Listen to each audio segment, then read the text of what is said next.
What is going on, everybody? Welcome back to the Nerdy Mark channel. I'm Sid the Nerdy Mark. This is my friend Alex, and today we're bringing you your review for Avengers Infinity War, the spoiler edition.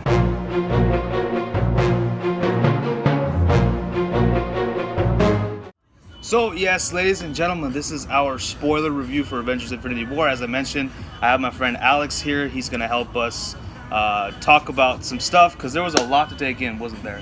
There was too much to take in. Yeah, I know. I had to watch the movie twice just to understand what everything was going on. Cool. So you can fill in some gaps that I had with the film. It's just, I know everybody's disappointed how it ended, but it had to end like that. We all know this. You feeling okay, or?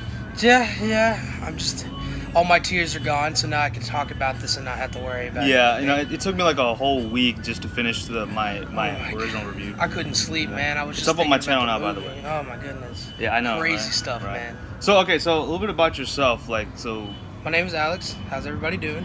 I live in Roanoke, which I came and watched the movie and met my friend Sid here. And I'm a huge Marvel fan. That's why I enjoy doing videos like this, talking about them. And I can't wait to talk about some spoilers with you and whatnot. Do all that fun stuff. So I hope you stay around for the video and watch the end of it. So without further ado, let's get right into this whole thing and talk about everything that went down. So the first thing, let's just start off with like the beginning. Let's start at the very beginning, in the words of Julie Andrews, and talk about the first scene. How was that? What happened? All I know is Hulk and Thor and everybody on that ship had no chance whatsoever. Even without an Infinity Stone and the Infinity Gauntlet, Thanos would have destroyed anybody and everybody on that ship. He had two by then, right? I thought he had one, and then he took the second one from Loki. Oh, that's right. Yeah, he took the blue one. Yeah. I think it was the Mind Stone. Mind Stone. I think it was the Mind Stone. Yeah, he had the Mind Stone, and we got two deaths right off the bat. Yeah, we lost Loki and Heimdall. Yep, we lost them quite handily by Mr. Thanos. But before Loki died, he did say we have a Hulk. So yeah. That was actually pretty awesome. The Hulk versus Thanos. That's like a dream match right there. I mean, I watch a lot of wrestling, so dream match. Right. But that was pretty awesome. But he still, Hulk just got his ass handed to him. There is no way. No. There's a reason that Thanos is a Titan. Exactly. Yeah. That's because his power, let alone he's able to hold every single Infinity Stone, which has never even been thought of ever. And just to have that power alone, when you watch Guardians of the Galaxy, it took all the saviors of the universe just to hold one stone to destroy one person. So you have Thanos, who can hold all 6 stones and not even blink an eye. Exactly. Yeah, and then this actually played in later on, because when the Hulk was handily destroyed before Heimdall dies, he gets sent down to Earth. Yeah, he's saved. But the Hulk never comes out throughout this whole movie. He was scared. He was. I mean, there's a lot of theories going around. Either he was scared or he just hates Banner. It's one of those. I want to say he was scared because he realized, usually Hulk can punch his way out of most situations. That's but true. This situation, whenever he was overpowered and he witnessed it himself, he's just like, nope. He didn't even want to try to go against one of his henchmen. He's like, you know what? Banner, you can take this one. I'm gonna chill. Until World War Hulk comes out, which Marvel make it happen. Yes. And In Thor Ragnarok, they actually kind of tied that in. Yeah, but it wasn't the full story, and it kind of made me sad. They got the Gladiator part, though. Yeah. And then no, I'm gonna be World Breaker Hulk now. Oh, dude, when World Breaker Hulk comes out, can you imagine? It's gonna be insane. All right, let's talk about one thing. We have Thanos' henchmen, his own personal army, the Black Order, which I think, except Ebony Maw, nobody really did anything. Oh no, of course not. I mean, I wish I knew all the names of the Black Order. Yeah, I mean, whatever. I think one of them was Glaive or something. I don't know. Glaive, yeah, something like that. This big dude with an axe. One female and then two other dudes. Yeah, but Ebony Maw was awesome. I loved him. Oh man, Squidward was my favorite, man. Yes, Squidward. The only person to actually be a major threat other than Thanos, only for the fact that he uses magic and that he's been using magic for, I want to say, hundreds of years. He even made Doctor Strange and his other henchmen, who have been doing this for years, look like they were nothing. But I have to say, with Ebony Maw, like I said, he was, I think, the only major factor in this whole movie as far as Black Order is concerned. And You know, and then he kidnaps Doctor Strange and like pokes some needles in his face. That was so weird. To have blades that can cut at a microscopic level. Yeah, I know. They get in that spaceship. Spider-Man's Right. You guys see that old movie Aliens? Hey, I mean, old movies that come with great ideas whenever it's going against strong enemies. Yeah. I mean, like look at Civil War. I mean, they used Empire Strikes Back. Right. Like, I mean, for real. But you wanted to talk about the Iron Spider, right? Yes, the Iron Spider that we just got introduced to, because Tony Stark. We're now starting to get introduced to Tony Stark's inventory when it comes to him, and we just got to what was it? Nanotechnology. Yeah, that was pretty cool. Yeah, you're right. Which, if we were to look at any other future-based Marvel, we know by now Tony being able to do this, because we're about to start getting armors that can take out Thanos, that can take out many other things, because now he's starting to make an arsenal with his technology. Iron Man 3 was a really cool one because of he injected himself, not really injected himself, he implanted himself with, I don't know what you would call them, but it's, like, I guess nanobots, for lack of a better word. Nanobots able to where he can take any of his armors that he had, and I think at that time he had over 30, if not 40 armors, and could put them on. Now that he has nanotechnology, he has no need for that. He can wear everyday clothes and still use them, and it's much stronger because of the bonds that they have, because they're connecting to one another. And that's what I thought was really cool whenever he did that, and then introduced the Iron Spider by using nanotechnology, making what Spider-Man already powerful as is.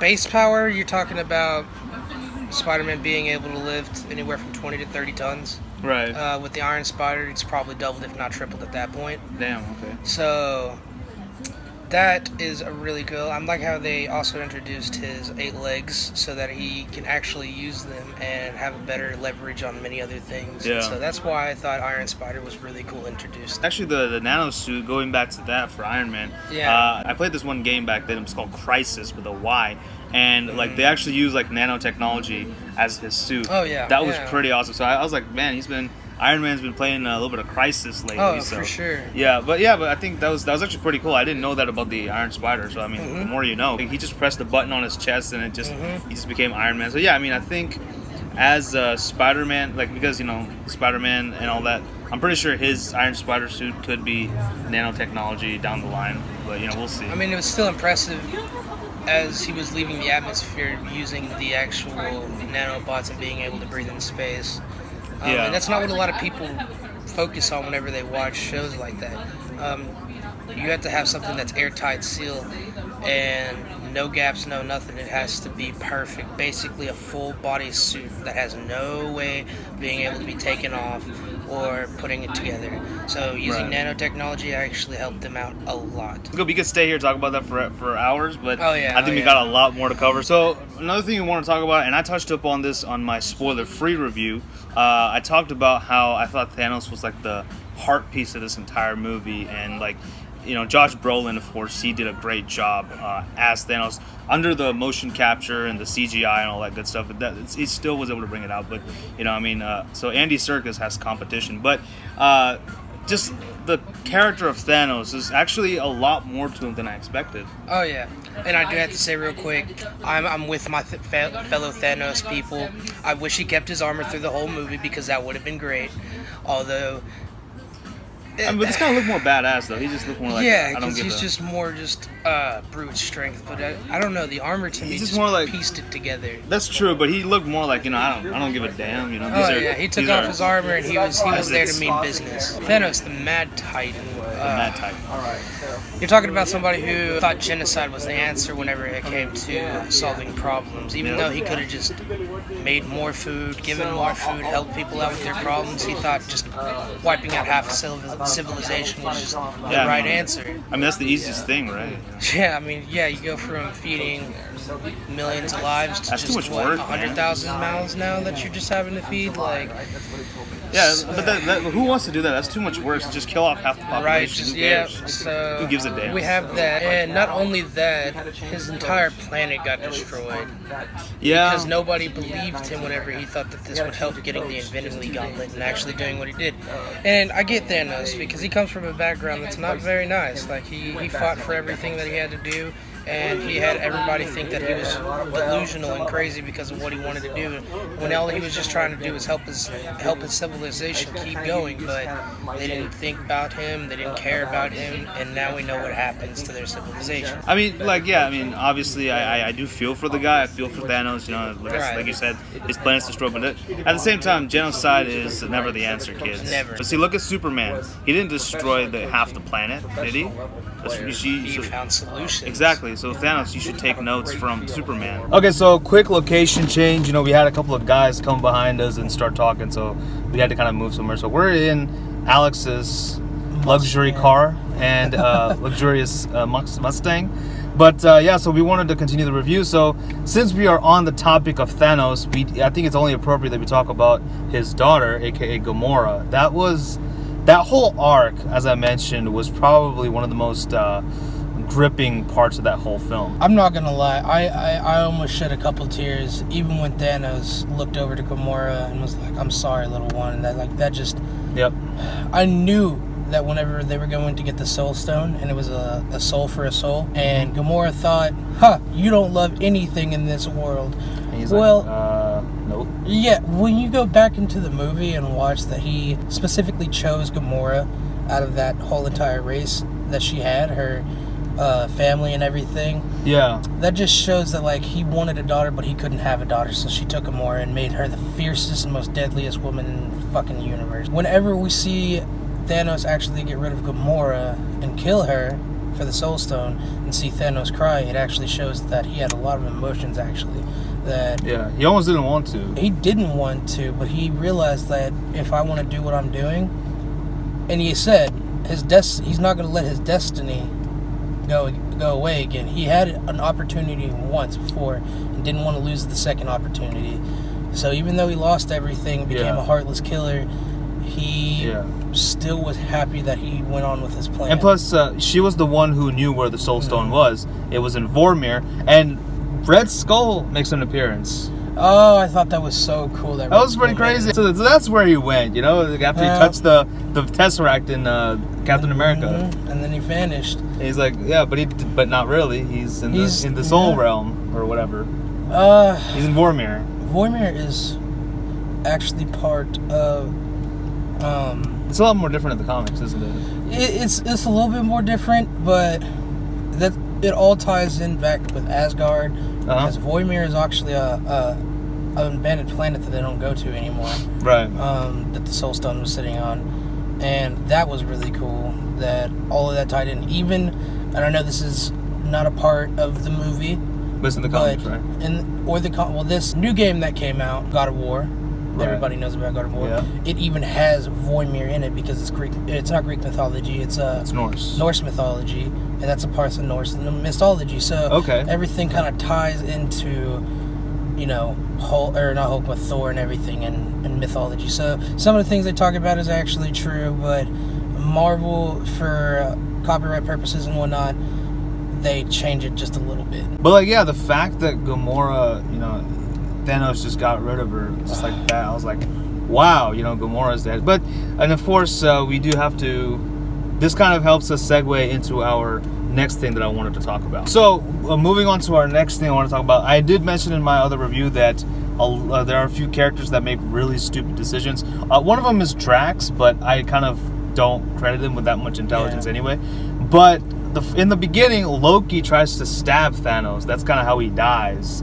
So when he went and he had the knife and he was about to stick Thanos, I'm like, Loki, just don't do it, man. Don't do it, But he just went ahead and did it, and then Thanos chokes him out. That's how Loki dies, by the way, in case you were wondering. But go ahead. Quick little information about Loki, Thor, Asgardians. They all eat a fruit that basically grants them immortality. Kind of like with Black Panther and that. Yeah.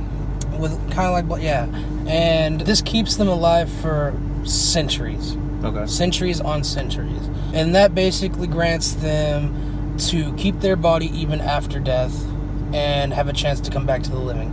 We know Loki has done this several times. But I want to point out the fact that the way he died was he was choked to death and his neck was broken. Other situations that we've seen in a lot of movies and stuff is when somebody's immortal and they get killed by, like, let's say a blade or something. They usually come back. But for some reason, every time that somebody is choked out and their neck is broken and they're actually dead because they have no oxygen going to the brain, they're done. It's over. Yeah, and Loki does, and they do mention it quite a few times, Loki is not coming back, he's not coming back, he's not coming back. And that's why Thor acted the way he did when he saw him die, because he knew, like, this is the last time. The only way that I could get my brother back from this point on is using the Infinity Stones, going back in time and saving his brother. And we don't even know how that's going to happen, because when you watch the movie, you see that the Infinity Gauntlet is actually destroyed whenever Thanos actually does what he does. And people are like, okay, so we already know out of what Doctor Strange talked about, out of the 14,105 outcomes fighting Thanos in the Infinity Gauntlet, there's only one chance of victory. And I think that one chance is what he did, letting Thanos do what he wanted to do. In-game is what he called it. And I know I'm straying from the fact that what we're talking about, but it all ties into it all ties into Thor and everybody, because Thor is the only person who can actually do something to Thanos. If you watch, they call it Stormbreaker, but it's called something else, and I don't know the name of it. Okay. But if you've ever read a comic about Worldbreaker Hulk and World War Hulk, you'll see that we encounter somebody by the name of Beta Ray Bill. He was actually the first to be able to have the Stormbreaker hammer. Reading the comments and whatnot about Thor, meeting Beta Ray Bill, he was actually worthy enough to handle Mjolnir as well. Okay. And we know that Stormbreaker is of immense power. Right. It's like something that's never been seen before, and what they say in the movie is that it's Asgard's strongest weapon. And at this point, Odin Force, which when Odin was alive, Odin Force was the thing. That's what granted a lot of power to the people in Asgard and how he protected it. He is dead now.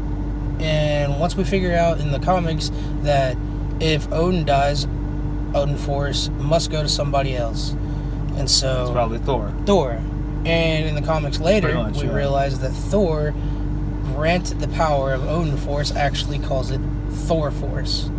Really? Yes. Okay, I didn't know that. And using Stormbreaker, and now hopefully having the power of Odin Force, making it his own into Thor Force, we'll see that Thanos and Thor are going to have a major battle scene eventually. That's going to be awesome. And that's what I'm hoping happens. It could have all ended if he would have hit him in the head with the hammer. But we'll get into that later. But we'll talk about that, and I'll explain more about that. But just know that this major fight is only going to be won using Thor. All right, no. So first of all, that was actually some really good information. I really did not know any of that stuff, so I appreciate you. So let's go ahead and talk about that scene on Titan with Thanos, Iron Man, Spider-Man, Strange, Quill, and all those people. I think that was first of all, the fight was really awesome. You know, I thought it was dope. It was amazing, and it was great. And they had it won. It was this close, but what happened? Please do tell. Peter Quill found out that in order to get the Soul Stone, that Gamora had to be killed because Mantis was using her mind control abilities to try to put him to sleep, but he's such a powerful person that they couldn't do that.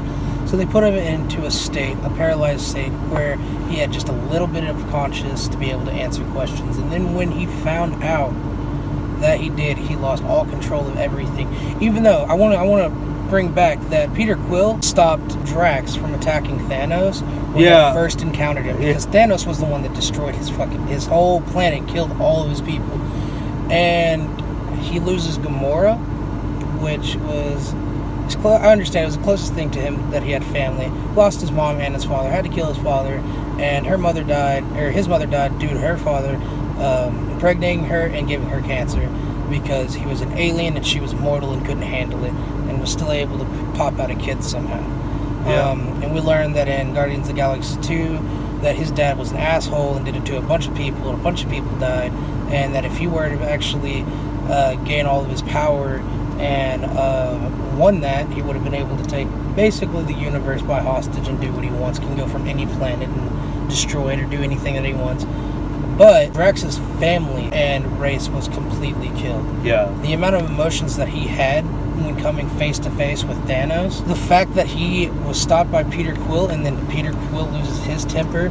Yeah. I don't get The that. irony. I really. It's very ironic, I'll tell you that. But actually, you mentioned, because his Drax's planet was destroyed and Thanos' planet was destroyed. I'm just saying that there's a bit of a parallel between those two characters. Right. They're very different, but similar at the same time, I just love the fact that Drax comes from a warrior planet, but he even at that warrior planet, Yeah, he still was. He could have just hit a Batista bomb on Thanos. That would have been awesome. Peter Quill does lose his cool and does punch out Thanos, which gives him enough time to recover and get the Infinity Gauntlet back and do his whole thing. And then he actually stabs Iron Man. He was about to stab Iron Man. And by the way, I don't know if you remember, but literally everybody in the theater was gasping when Iron Man got stabbed. Yeah, because everybody writes the dick of Iron Man. And I get it. Iron Man is a really cool character. He's been through a lot. He's had, like he said, he's had Thanos in his head for 7 years from the attack on New York. And that's when we had Doctor Strange give the Time Stone to Thanos because, it's the only way, and this is Endgame. Rumored, that's the title of the next Avengers movie. I also have to state that we have to understand, even though that I love Iron Man, don't get me wrong, I'm a huge fan, but at times he can be a little baby and complain. Yeah, he can. But we have to realize that also when Doctor Strange gave him the Time Stone, that if you paid attention enough, Tony Stark is part of the key of the victory, and that's why he saved his life. Because Thanos was about to murder him. He was about to end his life. He was about to be nothing. But he stopped it and was like, hey, take the Time Stone. I'll give it to you if you spare his life. Even though earlier on he did say that if it came to the stone, you or the kid, or Peter Parker, I will not hesitate to protect the Time Stone. So that was interesting. It was almost... So he didn't really do it because he cared about Tony. He did it more because, the fate of the world depends on it. And I got to point out one more thing. Go for it. To stop this debate. Drax had a terrible life. Peter Quill had a terrible life. I understand that. Yeah. They lost their families. But I think the one that takes the victory for me would be Thor. He lost his best friend. He lost his brother, his father, his mother, his planet. His girlfriend. And his girlfriend and his people. He lost literally everyone, including one of his own eyes. Yeah, and he gets it back though in the later. Yeah, but that kind of I honestly wish they kept the eye patch. That just looked way cooler. Oh yeah. But that's just a presentation, no. But I just like that. That was pretty cool. No, I'm just happy that he finally was able to harness his powers, and you see that by him controlling lightning without actually using his hammer. All right, so we did touch upon it in the previous topic, but let's talk about Thor. He loses his hammer to Hela. So, and he gets a new weapon. She just goes. Yeah, she does. And so he needs a new weapon. And he goes and I couldn't resist. I'm sorry. So he goes to this planet where a blown up Peter Dinklage helps construct a new weapon. It was the dwarf planet. So Peter Dinklage creates a new weapon for him, and it's called the Stormbreaker. And what was so cool was like how Groot, kind of made the handle and forged Stormbreaker. I actually wanted to talk about that. Yeah, go ahead. That was just pretty cool. This is my opinion. But if you look at comics and you realize that you have to be worthy to pick up Thor's hammer, I thought about it. Right.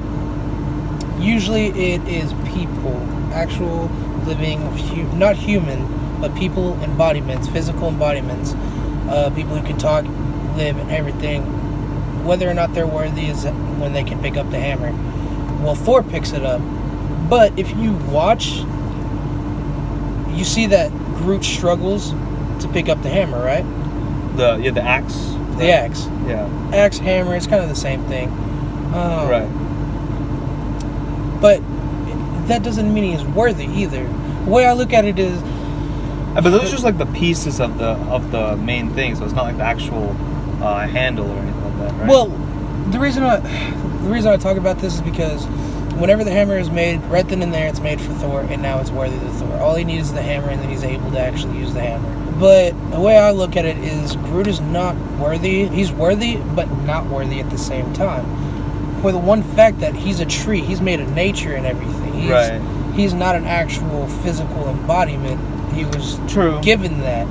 And at that point, you can't be worthy nor worthy to pick up the hammer. You can pick it up, but the magic properties do not apply to them. So what he's basically doing at that point is just picking up just the hammer, just the heavy hammer.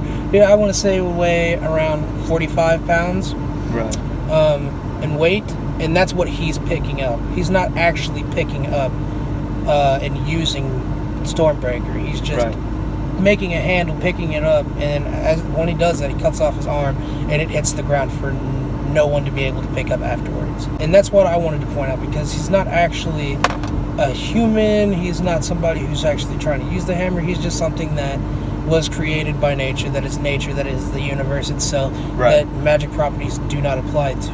But like I said, that's my opinion. It could be completely different. Yeah. But that doesn't take away from the fact that it was like super cool when he did it. And Stormbreaker is actually not Stormbreaker. I wish I knew the name of it, but we'll probably talk about that later in the video, or have it down in the description about what Stormbreaker's name actually is. Right. But we know that Stormbreaker is incredible power. In later comics and whatnot, you figure out who actually uses Stormbreaker, and it's by the name of somebody named Beta Ray Bill. And Beta Ray Bill is also a person who is worthy enough to handle Mjolnir, and was actually able to pick up Mjolnir and fight Thor using it. And once he realized that he was a worthy enough person, that's when they then gave him they also gave him a belt of strength that Thor also used to double his strength, and they gave him Stormbreaker. All right, so we're going to talk about the Battle of Wakanda leading up to the finger snap. So the Battle of Wakanda finally was awesome. We got Captain America with a beard. He comes out and meets his best friend, Bucky Barnes, aka the White Wolf, and he has a new arm now. So that looked pretty awesome, actually. It looked awesome. And I'll give him that. Yeah, and of course we had Bruce Banner manning the Hulkbuster this time, which is kind of interesting. You know, the thing that defeated him, he uses it to try to defeat the enemy, and of course, just like using the Hulk without actually being the Hulk. Exactly. So he's like, and then of course he tries to get the Hulk out, but Hulk keeps saying, "No, you're on your own. Yeah. I'm gonna chill," as I mentioned. So yeah, that was cool. And then of course Thor did come out. Yeah, you good? Yeah. Thor did come out, and he had the Stormbreaker, and this was cool. He like threw it like a boomerang, and it just wiped out like all those. That was just so cool. And then of course he says, "Bring me Thanos." That was a major plot right there. Yep. We know that he wanted to fight Thanos whenever he went to pick up Stormbreaker. Yep. So let's kind of dive a little bit more deeper into that, and now let's talk about how he gets the Mind Stone from Vision. Oh, that scene I always had to laugh at, because Thanos comes out, and he like basically lays out everybody, even though Captain America was able to stop his Infinity Gauntlet. But man, people were talking about that, and they're saying that Captain America is extremely powerful to be able to do that. Thanos wasn't even doing anything to him. He just basically laid his arm on his hands and just sat there and had him try to push his arm up. But that was a really cool scene. Giving him a workout, you know? Oh yeah. Yeah. But I always good guy Thanos. I always thought it was funny whenever I saw that they destroyed the Mind Stone. Yeah. But you know, me being me, I always knew like he has the Time Stone. He's just gonna go back in time before he killed him and pull it out of his pull it out of his head. Circuits hanging out and all. I just want to say another thing about Black Panther. Yeah. His suit being able to disperse the energy that's built up. Right. Didn't do anything. No, he did, but he didn't. He used it against Thanos, and it does nothing. All he did was punch him to the ground and did nothing. He like his energy dispersed and everything. And as you saw, like that's a beast thing to use. Like that you're taking all the kinetic energy that he's taking in his suit and just giving it back out. And it did nothing to Thanos. Didn't move him or anything. Just, felt that wind, huh? Though I was really sad. For one, they had the Time Stone and the Soul Stone. They never once got together to use both of those stones in order to fight Thanos. And then after Thanos does pull it out and puts the last gem into his nifty little gauntlet, he is then stabbed in the chest by Thor and the Stormbreaker, and voila, half of the universe gone. So Alex, I don't feel so good. Oh no, don't do this to me, not now. Though I do want to say that the only reason that it's a kid's show, so we know that Thor isn't going to throw his hammer and hit him in the head and kill him. Even though Thanos is like, you should have hit me in the head. I just had to point that out because we like to pay monies to feel the dramatic intensities of movies. And so we know that the next movie is going to hopefully be nothing but a major battle. Because this movie was just explaining everything, the build-up, and then the climation. Now we have the original Avengers, as well as Rocket, or the addition of Rocket, the Rocket, going against Thanos, trying to find where he is. And Hawkeye. Hawkeye? He'll come. I really hope he comes back, but I know Hawkeye won't really be much of a... He won't be a help. I mean, it'll be good to see him. Just like I got arrows and stuff. They can explode. What would be cool is to maybe attach one of the Infinity Stones onto one of his arrows and shoot it at Thanos. I wonder if that would actually do anything. Yeah, probably not. Half the universe does get wiped out after Thanos snaps his fingers, including Spider-Man. No, we just got introduced to Iron Spider and he died. Okay, you sit this one out. All right, so Spider-Man, Doctor Strange, Black Panther. Pretty much everyone who was not the original Avengers died, and you want to... Try not to cry. you need a minute? You need a minute? Alright, so, but like pretty much the only people that are alive are the original Avengers, and as you mentioned, Rocket. Yeah, I'm glad they kept Rocket there. Yeah, but they took Groot from him again, bro? For real. That's the second time Groot died. That's messed up. Yeah. But the movie does end with Thanos doing exactly what he said he would do, and that was enjoy the sunset. Though I really want more information about the dimension that he was put in after he did what he did, and he met Tiny Gamora again. And wasn't it like the soul? It had to have been the Soul Stone, taking him to a Soul Realm or something. Soul Realm, and then he went back. To Titan, right? It wasn't Titan. It was some. It was some planet that I feel like he was actually gonna eventually go to. Yeah. I want to say that was the place that he wanted to kind of settle down at. Yeah. Because if you watch at the end of the movie, it's a beautiful green lush field that goes down into a valley with mountains. There's a tiny little shack where he is, but it's big enough for him. Right. I don't know if that ties into a place that he took Gamora or wanted to take Gamora, because we do see Gamora in the end of the movie talking to him, asking him, was it worth it, losing everything? And like, that even hit me in the heart. And like, I was against Thanos and what he was doing, but like, that, I felt that. Yeah. And I felt his heart drop and realized that he's not going to get any of that back. Yep. Even though he has the power to do so, he doesn't want to. Actually, no, he doesn't, because the Infinity Gauntlet is destroyed now, right? Yeah, but if you paid attention, the Infinity Stones are still. The Infinity Stones are still there, but like he needs that gauntlet, right, to use them? Yeah, the gauntlet was destroyed. And I'm pretty sure it was destroyed to his hand. Oh yeah, and then if he's not dead, Peter Dinklage can make another one. Because there was another. There was a mold. Yeah. There was a second Infinity Gauntlet. Yeah, they're probably going to use it, and like you said earlier, Iron Man might have to use it, and there's a whole theory going around that Iron Man is going to kill Captain America. Kill Captain America? Yeah, because for the Soul Stone. Because he's the one that he cares about. But you also have to understand that. I mean, it's just a theory. I'm not saying. I know. I'm just trying to debunk that theory, because the Soul Stones, the actual Infinity Gauntlet was destroyed and looked like melted into Thanos' skin. Like, it is a part of him now for him to never be able to take off. Right. Yeah. But the power of the Infinity Stones, they can be destroyed, but only by certain people. Scarlet Witch was able to do it. Right.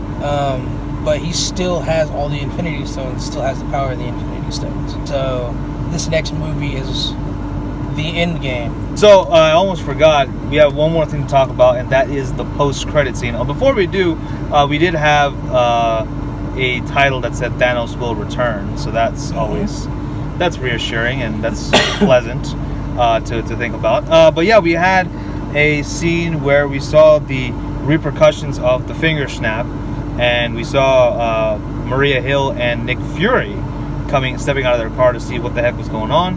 He sees Maria is disintegrating into nothingness, and then he himself is disintegrating, and then he's about to, and he pages someone before he lets out one last motherfucker, which I am so happy. I've been waiting years on years to hear Samuel L. Jackson say, motherfucker. He gets his opportunity but dies before it fully comes out. Come on, Thanos is a dick, dude. Like, man. And then so we have he pages Captain Marvel. So we're getting a Captain Marvel movie, and apparently it's gonna happen. That's what that emblem was for. Yeah, now I know. Yeah, okay. I saw a video about that too. First I thought it was like Avengers Assemble or whatever. Yeah, that's what I thought it was gonna be. Yeah, but no, I think he called Captain Marvel. So that's going to be interesting. I want to see Captain Marvel is pretty powerful, though. Yeah. So yeah, but that's the thing. So how did you feel about this post-credit scene, though? Now that you understand that it's Captain Marvel, it's gonna be a twist in the next movie. Yeah, it's probably going to be in the end game, I guess. But I do have to say that they lost a lot of power when they lost, and it only took two people that they lost because it was Scarlet Witch and Doctor Strange. Those are two very powerful people that, in my opinion, in order to defeat Thanos, they needed. Because magic properties are completely different than being strong. You can do a lot more with magic, as you watch Doctor Strange, the movie, and the Infinity War when they fight using magic. That's true. So let's see. Hopefully it plays out well in the next movie. And I mean, even though, again, that's one thing, though, the tone of this movie was really good, because while all the other Marvel movies, it did feel like, oh, everything's going to be fine. Even no matter how bad the villain was, you knew it was going to be fine. But here, nope. What's up? I just wonder. Thor Ragnarok, we get introduced to Hela, right? But Ragnarok, we don't talk about Hell. And I wonder if that's going to tie into the next movie, that they go to hell, because every living creature goes through hell. We know this. We read some comics, and there's been times where they found Bruce Banner and other people in hell and brought them back from the dead to the living. Right. And I wonder if that's going to be another thing that they tie into in the next movie. Maybe try to get some people back, try to make some deals with Hela and try to get some people back. Yeah. Was it Hela? Hela. Yeah, Hela. And, then the Valkyries, maybe, we'll see. The Valkyries are really cool. I'm just sad that they don't. Yeah. But we'll see. It's going to be an interesting movie. I know we're going to have to wait a long time, but bear with us, people. So those are our thoughts on Avengers: Infinity War, the spoiler stuff. Thank you, Alex, for joining me. No problem. And for this really informative session. Actually, I actually didn't know a lot of stuff, so now I have a lot of homework to do. I have to go read some comics. But anyway, let me know what you guys thought about Avengers: Infinity War. I'm sure you guys have seen it by now, but let me know in the comment section below. Also, don't forget to like, share, and subscribe. Follow me on social media and tell your friends about the Nerdy Mark, and tell your friends about the Nerdy Mark as well. For sure. Until next time, this is Sid and Alex signing off. You guys take care. Bye-bye.